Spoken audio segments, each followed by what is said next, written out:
এই দেশে আমরা এই পর্যন্ত দুঃখের বিষয় ইসলামী শাসন কায়েম করতে পারি না। প্রায় 90% মুসলমান আমরা নিজেদের ভিতরে বিভক্তি, ছোট মোটো যত আমাদের ভিতরে ইখতিলাফ আছে এগুলাকে দূর করে এবার এই যে অন্তর্বর্তীকালীন সরকার ডক্টর ইউনূসের সরকার আসছে, এই সুযোগ আমি সবাইকে ঐক্য হওয়ার জন্য দিনের বৃহত্তর স্বার্থে ছোট ছোট আমাদের ভূ বিরাজনীতি ত্যাগ করে ইসলামের স্বার্থে, সিরাতাল মুস্তাকিমের স্বার্থে, এক রাসূলের স্বার্থে, এক কোরআনের স্বার্থে, এক আল্লাহর স্বার্থে আমাদের ছোট ছোট সমস্ত দ্বিধাদ্বন্দ্ব ভুলে গিয়ে এক ওয়াতাসিমু বিহাবলিল্লাহি জামিআ ওয়ালা তাফাররাকু, আমাদের এক ঐক্যবদ্ধ হতে হবে আল্লাহর জন্য, আল্লাহকে রাজি খুশি করার জন্য।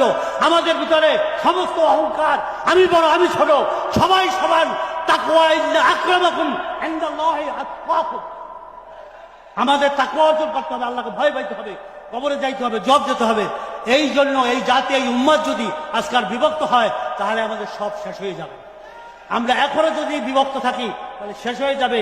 রাসূলুল্লাহ সাল্লাল্লাহু আলাইহি ওয়াসাল্লাম হিকমতের সহিত তিনি মানুষকে দাওয়াত দিচ্ছেন, কাউলুল লাইয়িন, মধুর ভাষা দিয়ে তিনি সুন্দর ব্যবহার দিয়ে মানুষকে দাওয়াত দিচ্ছেন। পৃথিবীর মানুষ আস্তে আস্তে এখন প্রায় 200 কোটি মানুষ ইসলামের তাওহীদের পতাকা তলে আসছে, কি ঠিক কিনা?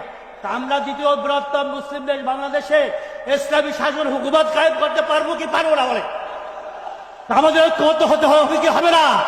সমস্ত ছোট ছোট ভুল ত্রুটি আমাদের আজকাল ভুলে যেতে হবে। আমরা ফি ওয়াহদাহু লা শারীকা লাহ, আমরা এক আল্লাহর ইবাদত করি, আমাদের কোনো শিরক নাই। আমরা দুনিয়ার শক্তিকে কোনো শক্তি মনে করি না। হাসিনার মতো স্বৈরাচার, ব্যভিচার, ফিরাউন দেশের ছাত্র জনতা তাকে তার গদি থেকে লড়াইয়ে ভারতে পাঠাই দিচ্ছে, সে ভারতে পালন করে আসছে।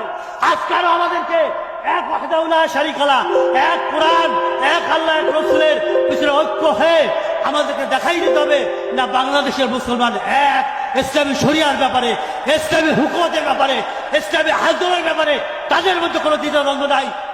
আপনার নফল দিয়ে ইখতিলাফ থাকতে পারে, সুন্নাত দিয়ে ইখতিলাফ থাকতে পারে, ফরজ দিয়ে কারোর ভিতরে কোনো ইখতিলাফ নাই। সেহেতু আমাদের এক হতে হবে ইসলামের স্বার্থে। আমার সময় কম দিয়েছে, মাত্র 7 মিনিট, আমি বলছি 10 মিনিট, ঠিক আছে? সময় নাই, সময় কম।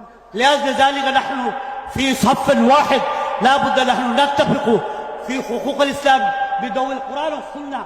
আমাদের কোরআন সুন্নাহর আলোকে এক হতেই হবে, এক হতেই হবে লিরিদায়ে খুশি করার জন্য।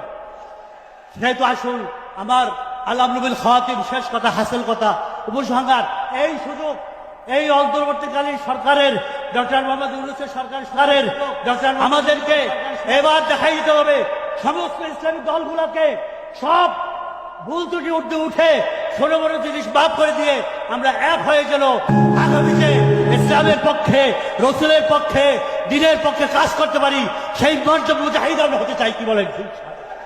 আসুন আমরা এক হয়ে ইসলাম, বাংলাদেশের ইসলামী শাসনকে, কোরআনী আইনকে আমরা বাংলার জমিনে প্রতিষ্ঠিত করার আমরা সেই পথে চাই। নাসরুম মিনাল্লাহি ওয়া ফাতহুন করিব ওয়া বাশশিরিল মুমিনিন। আসসালামু আলাইকুম ওয়া রাহমাতুল্লাহি ওয়া বারাকাতুহু। জাযাকাল্লাহ। আমরা সেই ঐক্যের কথা ভাবছি, সেই ঐক্যের দিকে আপনাদেরকে আহ্বান করছি।